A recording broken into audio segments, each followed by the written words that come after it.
Hola amigos y amigas de las redes sociales, bienvenidos a una sesión más de el canal de Tu Profe de RI. En esta ocasión vamos a hablar del derecho a la información que tenemos los ciudadanos y tengo un invitado. Se encuentra conmigo el doctor Isaac de Paz, quien es profesor investigador de la Facultad de Derecho en la Universidad Autónoma de Baja California y quien además es miembro del Sistema Nacional de Investigadores nivel 1.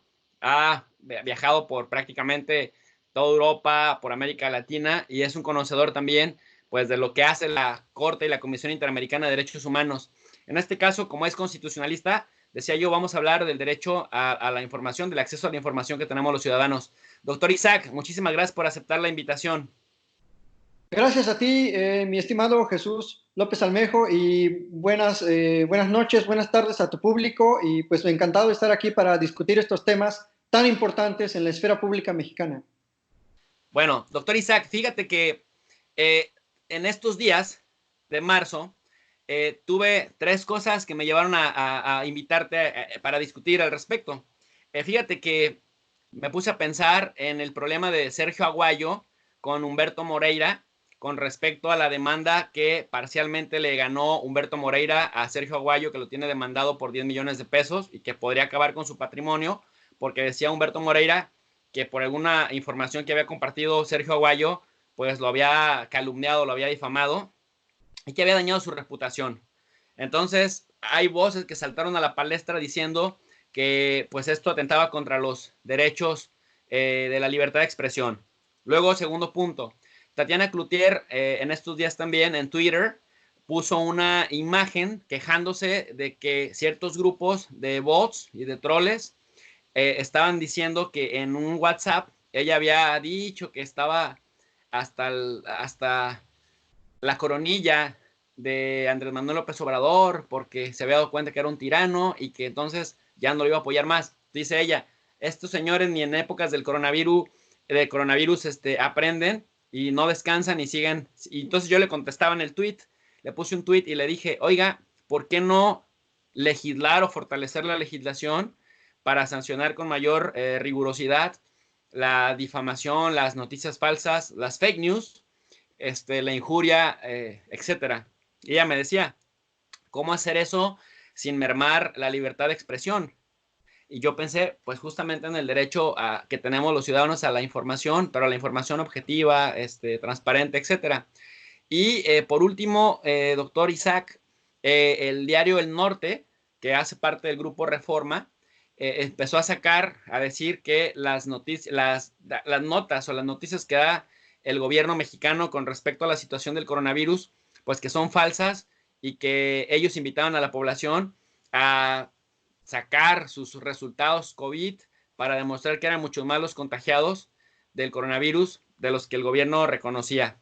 De alguna manera, aquí lo que me llama mucho la atención es que desde hace unas semanas atrás, no sé si recuerdas que Riva Palacio, Loret de Mola, López Dóriga, incluso la misma jornada, habían matado periodísticamente a un empresario que se contagió en Vail, en Colorado, que dijeron, es el primer muerto de coronavirus, y después cuando la familia reviró diciendo, no, para nada, después ni siquiera se disculparon, dieron la noticia falsa. Creo que solo Julio Astillero se disculpó por haber publicado la noticia sin cerciorarse de que fuera cierta.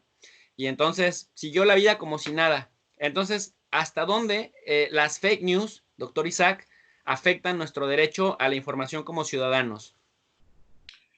Bueno, te contesto los 3 puntos de la siguiente manera.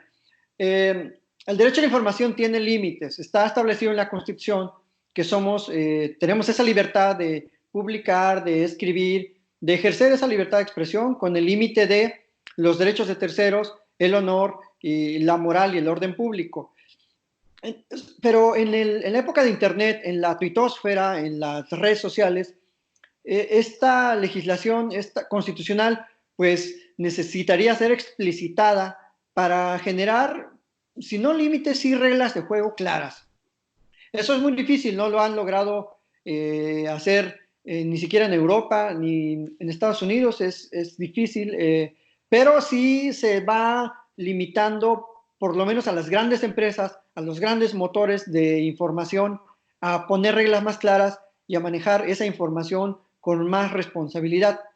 Eso lo vimos a partir de que, como del 2014, 2015, y bueno, el propio Mark Zuckerberg fue citado al Congreso de tanto de Estados Unidos como de la Comisión Europea. Entonces, el derecho a la información tiene que ser siempre plural y siempre contribuir al debate democrático. No puede ser un derecho falaz de desinformar, de dar información tendenciosa o engañosa. Entonces, cuando eso sucede, como en el caso de aparentemente de Sergio Aguayo, pues sí puede venir una respuesta de un litigio, de un procedimiento legal en contra de la persona. Particularmente en el caso de Sergio Aguayo, creo que Moreira está usando sus complicidades en el Poder Judicial de México para generar una resolución a favor. El asunto está pendiente en la Corte y yo creo que la Corte en ese caso va a emitir reglas claras precisamente para delimitar la frontera de qué es lo periodísticamente válido y hasta dónde algo también a través de una nota de prensa puede afectar o no la honorabilidad de una persona. Ojo que la Corte ya ha dicho que las autoridades están sujetas a un escrutinio mayor, a un escrutinio mucho más intenso que las personas ordinarias, obviamente en el ejercicio de su vida pública, no en su vida privada. Entonces, yo creo que va a ser importante la resolución que emita la Corte en ese sentido. En cuanto al tema de Tatiana Cloutier, sí es difícil fijar una frontera, sobre todo, volviendo al punto anterior, en Internet, pero yo creo que ahí sí tiene la pelota el Congreso para por lo menos ir fijando reglas claras de hasta qué punto un conglomerado de medios puede o no manejar una información falaz y engañosa. Y ya aterrizando en el punto de cómo se está manejando ahorita la información del coronavirus y de cómo impunemente, como tú lo mencionas, los medios pueden incluso decir que alguien ya murió cuando ni siquiera, pues yo creo que sí hay que tener mucha conciencia y responsabilidad al ejercer el aparente derecho a difundir una información. Y digo aparente porque muchas veces implica el derecho de tercero. Pues imagínate que dijeran esa nota de ti o de mí, sería pues notoriamente lesivo a nuestra integridad, a nuestra dignidad, decir que ya perdiste la vida. Entonces, sí se ejercita muy impunemente el uso de estos medios masivos y no hay ningún control. Aquí yo sugeriría un control ciudadano, una especie de comité de información muy al estilo europeo, en el caso concreto de Inglaterra, que tienen toda una serie de actores de la sociedad civil, de las universidades, de los cuerpos legislativos, para que prevalezcan los tres principios que hay sobre la información en Inglaterra, que es educar, informar y entretener como último fin. Pero vemos cómo en México no se cumple, por supuesto, nada de eso. En México la regla es enriquecerse. Allí está toda la evidencia de Contralínea del mes pasado, de esta revista que pone en un reportaje muy amplio, muy documentado, muy fundado, con pruebas, con cheques, con convenios firmados por López Dóriga, por Riva Palacio, por Oscar Mario Beteta y por toda la jauría de periodistas que supuestamente hacen uso de esa libertad, pero en el que en realidad se enriquecen con el manejo tendencioso de la información. Y está ahí demostrado, no es algo que yo diga, no es algo nuevo, no es algo que sorprenda, es algo plenamente comprobable que ahí están esos datos que además los emitió el órgano mexicano de control de la información. Entonces, volviendo al punto inicial, Jesús, creo que sí es necesario reconocer que tanto los individuos debemos ejercer con mucha responsabilidad el derecho a la información en el ámbito público y también que el gobierno se conduzca y todos los medios que manejan información con veracidad, con objetividad y con claridad. Perfecto. Y digamos, para irles cerrando, digamos, esta reflexión, doctor Isaac, ¿cómo hacer lo que dicen en Estados Unidos de enforcement of the law o la aplicación de la ley? que ya tenemos, la legislación vigente? O sea, ¿por dónde empezar? ¿Cuál sería la ruta? Bueno, yo creo que hay muchos segmentos importantes que serían materia de un análisis concreto de cada caso. Por ejemplo, me viene a la mente el caso de la ley Olimpia. Ya se está legislando que no se puede difundir ni transmitir información que denigre a una persona en el ámbito de la vida privada. Yo creo que ese es un primer buen paso y va a ser sancionado en materia penal. En materia de el uso de la imagen, el uso del nombre de una persona, hasta el momento solamente está legislado por la vía civil. Y yo creo que sí podría ser materia de una sanción penal.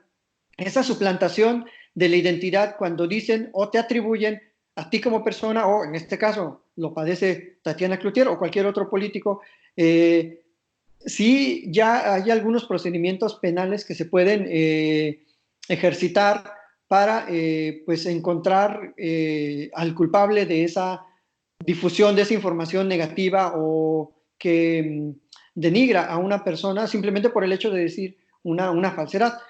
Pero sí es necesario discutirlo y poner temas en concreto, segmentos de también cómo actúan a veces en cadena a través de estos robots, de los bots que le llaman en Twitter y en Facebook, de cómo manipulan esa información y cómo le dan un sesgo a su favor de algunos intereses políticos. Entonces, sí es un trabajo que el Congreso tiene pendiente y yo creo que pues para eso estamos los expertos, para contribuir y debatir qué sería lo adecuado y por dónde sería una ruta. Yo creo que estamos, sí, débiles, pero yo creo que sí podemos avanzar a una legislación que ponga reglas claras en la difusión de mensajes que tienen que ser siempre bajo la veracidad, la comprobación, la objetividad y la claridad.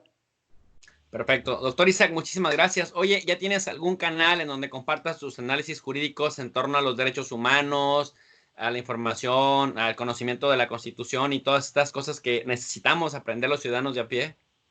Sí, sí, Jesús, con mucho gusto. Mi canal es Isaac de Paz González. Me encuentran en YouTube. En Twitter me encuentran como @Isaac con I, Z, A y la K.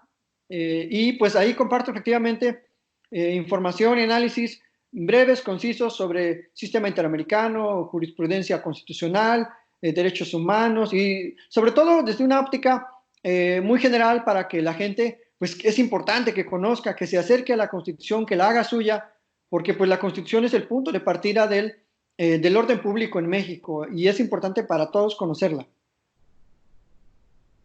Muy bien, pues muchísimas gracias. Quedamos en contacto para una nueva conversación al respecto conforme se vayan dando los sucesos y te agradezco muchísimo tu participación en el canal de tu profe de Rey. Muchísimas gracias y que tengas una muy buena tarde y saludos a tu público. Gracias.